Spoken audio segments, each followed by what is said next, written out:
민수기 18장 말씀입니다. 이 18장에서는 제사장의 직무, 또 레위인의 직무와 제사장과 레위인이 받을 그 기업, 몫에 대한 말씀입니다. 1절에요. 여호와께서 아론에게 이르시되 너와 네 아들들과 네 조상의 가문은 성소에 대한 죄를 함께 담당할 것이요 너와 네 아들들은 너희의 제사장 직분에 대한 죄를 함께 담당할 것이니라. 여기서 성소에 대한 죄라는 것입니다. 성소, 하나님의 성소에서 일하다가 또는 그 성소에 관련된 죄를 말합니다. 예를 들어서 함부로 하나님의 성물을 백성들이 만지면 어떻게 됩니까? 그건 죄가 돼요. 그래서 제사장이 절대 함부로 만지지 마라 가르쳐야 된다는 것입니다. 또 하나님 앞에 제물이나 제사 드릴 때 하나님의 말씀 따라 드려야 되는데 흠이 있거나 함부로 제사 드릴 때는 어떻게 됩니까? 죽게 된다는 것입니다. 그런 성소에 관련된 죄에 대해서 제사장이 잘 가르치고 책임을 져야 된다라고 하는 것입니다. 그런 죄를 담당할 것이요. 또 제사장 직분에 대한 죄도 하나님 앞에 제사를 집례하는 이런 문제에 대해서 잘못해가지고 죽게 되는 그런 일이 없도록 조심해라. 그런 거를 제사장이 잘 관리하고 담당해라 라고 하는 말씀입니다. 2절에요. 너는 내 형제 내 이지파 곧 내 조상의 지파를 데려다가 너와 함께 있게 하여 너와 네 아들들이 증거의 장막 앞에 있을 때에 하나님의 그 법궤 앞에 나갈 때에 또 제사를 집례할 때에 그들이 너를 돕게 하라. 자, 레위인의 역할은 누구를 돕는 역할이라고요? 제사장을 돕는 역할을 해야 됩니다. 레위인은 돕는 자지 자기가 제사장 일을 하면 안 된다라고 하는 것입니다.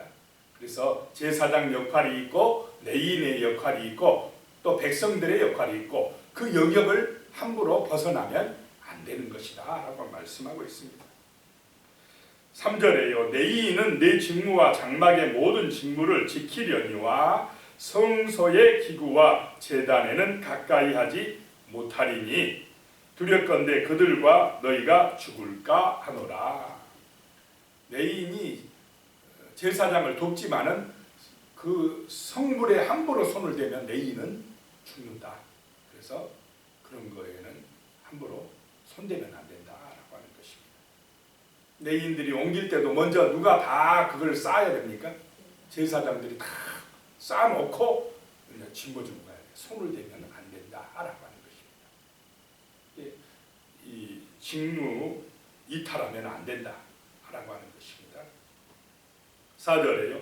레위인은 너와 합동하여 장막의 모든 일과 회막의 직무를 다 할 것이요 다른 사람은 너희에게 가까이 하지 못할 것이니라. 다른 사람은 일반 백성들은 그 성소에 함부로 접근하면 안 된다라고 하는 것입니다.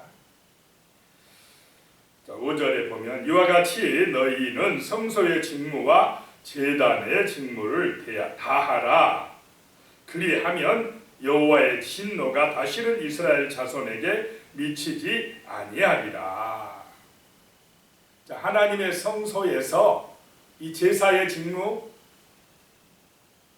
제단의 직무를 온전히 다할 때에 제사장과 레위인이 그 성소에서 하나님 앞에 드리는 제사의 역할, 그 일을 잘 감당할 때에 하나님의 진노가 누구에게 임하지 않는다고요? 이스라엘 백성에게 임하지 아니한다라고 하는 것입니다. 그런데 이 하나님 앞에 드리는 예배가 제사가 무너져 버릴 때 백성들이 하나님 앞에 드리는 제물 제사를 잊어버리고 바알과 아세라 우상 숭배에 빠져버릴 때 어떻게 됩니까? 이제 망하게 됩니다. 이스라엘의 진노가 임하게 된다라고 하는 것입니다. 오늘 이 시대에도 참으로 하나님을 거룩하게 하고 하나님을 인정하고 하나님 앞에 온전한 예배를 올려드리는 그런 역사가 있어야 될 줄로 믿습니다. 하나님을 두려워하지 않으면 하나님을 경외함이 없으면 진노가 임한다는 것입니다. 이 모세의 시대나 오늘 이 우리 시대에나 중요한 것이 우리 사람들의 마음속에 정말 창조주 하나님, 세상 만사 모든 만물을 주관하시는 생명의 주가 되신 하나님, 그 하나님을 존중히 여기는 경외하는 이 믿음과 마음이 없으면 불행해집니다. 물질 많다고 번성한다고 그거 아무것도 아닙니다. 하나님의 진노가 임하게 되면 한순간에 끝나게 되는 것입니다. 그래서 정말 하나님을 경외하는 마음, 하나님을 온전히 예배드릴 수 있는 이 성전에서의 예배, 또 하나님을 경외하는 온전한 믿음, 이것이 잘 되도록 기도하시기 바랍니다. 자, 그 다음에 이제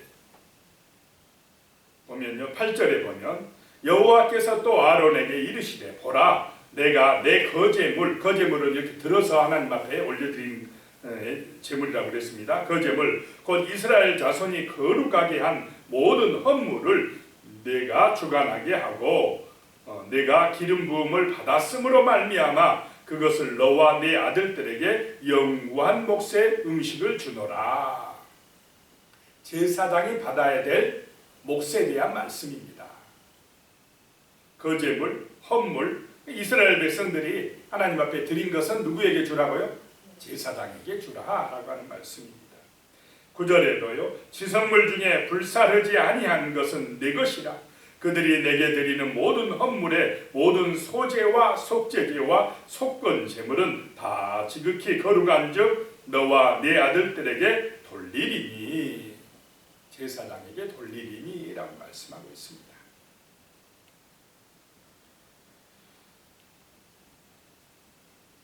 또 12절 말씀에 보면요, 그들이 여호와께, 이스라엘 백성들이 여호와께 드리는 첫 소산 곧 제일 좋은 기름과 제일 좋은 포도주와 곡식을 내게 주었은즉.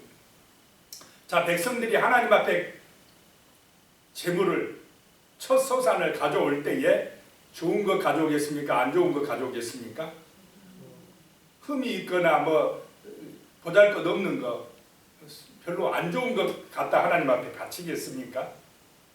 첫 소산, 여기 말씀에도 나오지만 제일 좋은 기름, 제일 좋은 포도주, 곡식, 이걸 가져다가 하나님 앞에 드린다는 것입니다. 하나님은 그 중심, 그 마음을 보시는 줄로 믿으시기 바랍니다. 하나님의 은혜다, 하나님을 사랑하는 그 마음을 보신다는 것입니다. 이런 경외감이 중심에 있을 때 복을 받을 줄로 믿으시기 바랍니다. 이 믿음을 잊어버리면 안 됩니다. 하나님의 영광, 그 베풀어 주신 사랑, 은혜 기억하는 것입니다. 그래야 복을 받습니다. 그렇지 아니하고 하나님 잊어버리고 내가 영광 받아야지, 인본주의, 사람 중심, 자기 영광 이렇게 나가면 우상숭 됩니다. 그 참된 행복이 없습니다. 거기에는 구원이 없습니다. 하나님의 돌보심과 은총이 떠나버리는 것입니다. 그런데 그렇게 드린 예물이 누구에게 돌리라고요? 제사장에게 돌리라라고 하는 것입니다.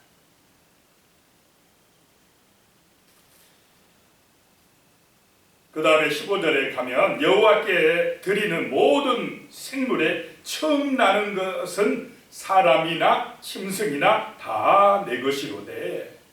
처음 난 것을 하나님 앞에 드릴 때 그것도 누구에게요? 제사장에게 돌리라. 처음 태어난 사람은 반드시 대속할 것이요, 처음 태어난 부정한 짐승도 대속할 것이며. 처음 태어난 사람은 왜 대속해야 되느냐? 하나님의 것이기 때문에. 6월절 그 재앙 때에 어린 양의 피가 발라진 이스라엘 백성들의 집은 장자가 다 살아났다, 죽음의 천사가 뛰어넘었다라고 하는 것입니다. 하나님의 구원 역사를 뭐 알아요? 기억하라. 그런데 첫 아들, 첫 태어난 자는 대속해야 돼요. 왜냐? 사람은 제물로 죽여서 바칠 수 있습니까? 없습니까? 없으니까 대속해야 돼요. 지금은 누가 대속주가 되셨습니까? 예수님이 우리를 대속해 죽으셨어요. 근데 구약 때는 아직 예수님이 이 땅에 오시지 않았기 때문에 뭐로 대속해야 됩니까? 돈으로 해야 돼요. 또 부정한 짐승도 대속해야 돼요. 왜냐? 부정한 짐승 하나님 앞에 드리면 됩니까? 안 됩니까? 안 돼요. 부정하게 처음 것이 태어났어요. 그러면 그걸 드릴 수 없으니까 대속해야 돼요. 자, 16절에 그 사람을 대속할 때에는 난 지 한 달 이후에, 왜 한 달 이후에 했겠습니까?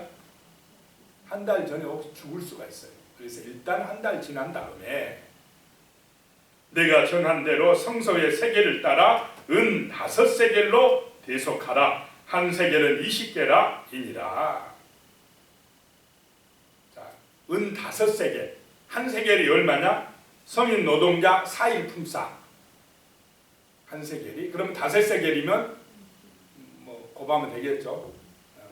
10만 원 잡으면 50만 원이겠죠. 그걸 하나님 앞에 드려서 대속하라 라고 하는 것입니다.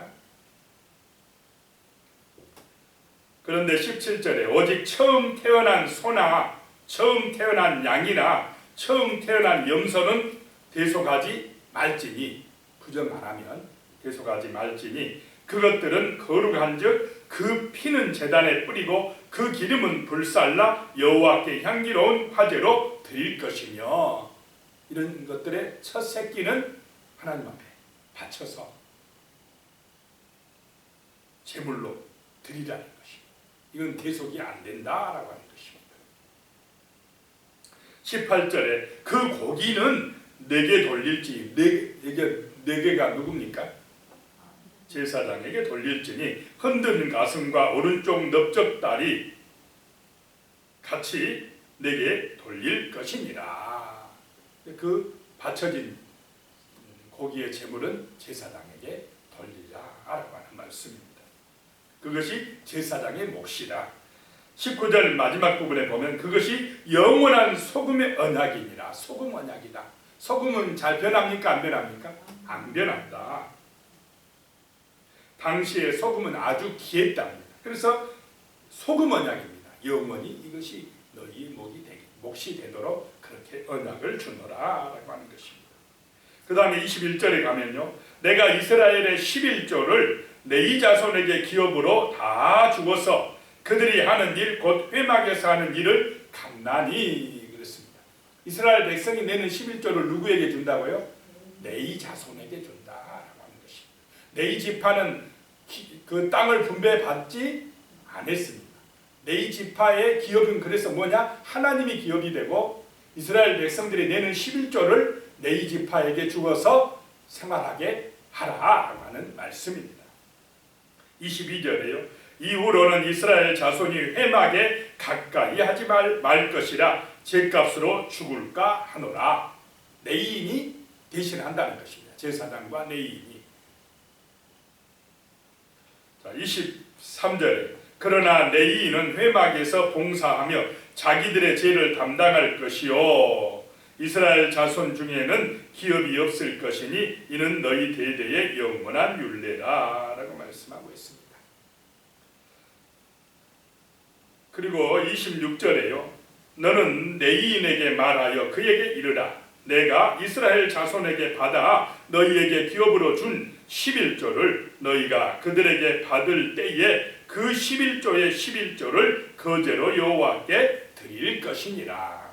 레위인이 백성들에게 받을 11조를 거기서 또 뭘 떼라고요? 11조를 떼어서 하나님 앞에 드리라는 것입니다. 그러면은 28절에 너희는 이스라엘 자손에게 받는 모든 것의 11조 중에서 여호와께 거제로 드리고 여호와께 드린 그 거제물은 제사장 아론에게 돌리라 라고 말씀합니다. 11조의 11조는 누구한테 간다고요? 제사장에게 간다 라고 하는 말씀입니다. 31절에요. 너희와 너희의 권속이 어디서든지 이것을 먹을 수 있음은 이는 회막에서 일한 너희의 보수이니라. 자, 제사장과 레위인이 자기 일을 합니까? 안 합니까? 안 하고 회막에서 하나님의 일을 한다 이 말입니다. 백성들을 대신해서 제사의 직무를 감당하기 때문에 그에 대한 보수이니라.